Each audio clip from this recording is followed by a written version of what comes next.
Hi friends, welcome to my channel. ಇವತ್ತು ವೈಕುಂಠ ಏಕಾದಶಿಗೆ ಮನೆಯಲ್ಲೆಲ್ಲ ಪೂಜೆ ಮಾಡಿ ನಾನು ಇವಾಗ ದೇವಸ್ಥಾನಕ್ಕೆ ಹೊರಟಿದ್ದೀನಿ. ನೋಡಿ, ವೈಕುಂಠ ಏಕಾದಶಿ ಇವತ್ತು, ಅದಕ್ಕೆ ದೇವಸ್ಥಾನಕ್ಕೆ ಹೋಗ್ತಾ ಇದ್ದೀವಿ.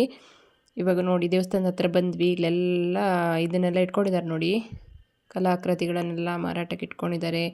ಹಾಗೆ ಇಲ್ಲಿ ಎಲ್ಲ ತುಂಬ ಐಟಮ್ಗಳನ್ನು ಇಟ್ಕೊಂಡಿದ್ದಾರೆ ನೋಡಿ, ಭರಣಿಗಳನ್ನೆಲ್ಲ ಇಟ್ಕೊಂಡಿದ್ದಾರೆ. ಹಾಗೆ ಲೈನು ನೋಡಿ ಎಷ್ಟಿದೆ ಗೊತ್ತಾ, ಇಲ್ಲಿ ನೋಡಿ ಲೈನು ಎಷ್ಟು ದೂರದಿಂದ ನಿಂತಿದ್ದೀವಿ ನಾವು ಈಗ ದೇವಸ್ಥಾನದ ಹತ್ರ. ನಾವು 9 ಗಂಟೆಗೆ ಹೋದವರಿಗೆ ನಮಗೆ ದರ್ಶನ ಸಿಗುವಾಗ 11:30 ಆಗಿತ್ತು. ನೋಡಿ ಇಲ್ಲಿ ರಂಗನಾಥ ಸ್ವಾಮಿ, ನಮ್ಮ ವೆಂಕಟರಮಣ ಮಲಗಿರುವಂಥದ್ದು ಎಷ್ಟು ಚೆಂದ ಮಾಡಿದಾರಲ್ಲ. ನೋಡಿ ದೇವಸ್ಥಾನದ ಒಳಗಡೆ ಹೋಗೋಣ ಇವಾಗ. ನೋಡಿ ದೇವರ ದರ್ಶನ ಮಾಡ್ಕೊಳ್ಳಿ, ಯಾಕಂದರೆ ಅಲ್ಲಿ ಮುಂದೆಗಡೆ ನನಗೆ ಫೋಟೋ ತೆಗಿಲಿಕ್ಕೆ ವಿಡಿಯೋ ಮಾಡಲಿಕ್ಕೆ ಬಿಡ್ತಾ ಇಲ್ಲ, ಹಾಗಾಗಿ ನಾನು ಈಚೆ ಬಂದೆ ಆಯಿತಾ. ನೋಡಿ ಇಲ್ಲಿ ಇದು ನಮ್ಮ ಲಕ್ಷ್ಮೀದೇವಿ, ಪದ್ಮಾವತಿ ಅಮ್ಮ ಹಾಗೂ ಲಕ್ಷ್ಮೀದೇವಿ ಹಾಗೂ ಮಹಾಗಣಪತಿ ಎಲ್ಲ ದೇವರು ಕೂಡ ಇದ್ದಾರೆ ಇಲ್ಲಿ.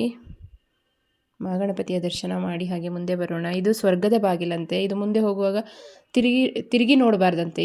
ಅಲ್ಲಿ ಕನ್ನಡಿಯಲ್ಲಿ ದೇವರು ಕಾಣ್ತಾರೆ, ಅದೇ ದೇವರನ್ನು ದರ್ಶನ ಮಾಡಬೇಕಂತೆ. ತಿರುಗಿ ನಾವು ನೋಡಬಾರ್ದಂತೆ.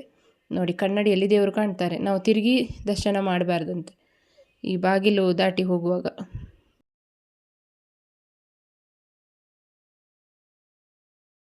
ತಿರುಗಿ ನೋಡಬಾರ್ದು ದೇವ್ರನ್ನ, ಅಕ್ಕಿ ಎದುರುಗಡೆ ಕುಣಿತಿರೋದು ನಿಮ್ಗೋಸ್ಕರನೇ. ಬನ್ನಿ ಬನ್ನಿ ಬನ್ನಿ ಬನ್ನಿ, ಹೊಡಿತೀರಾ? ಓಕೆ ಫ್ರೆಂಡ್ಸ್, ನೋಡಿದ್ರಲ್ಲ, ಥ್ಯಾಂಕ್ ಯು, ಬಾಯ್ ಬಾಯ್.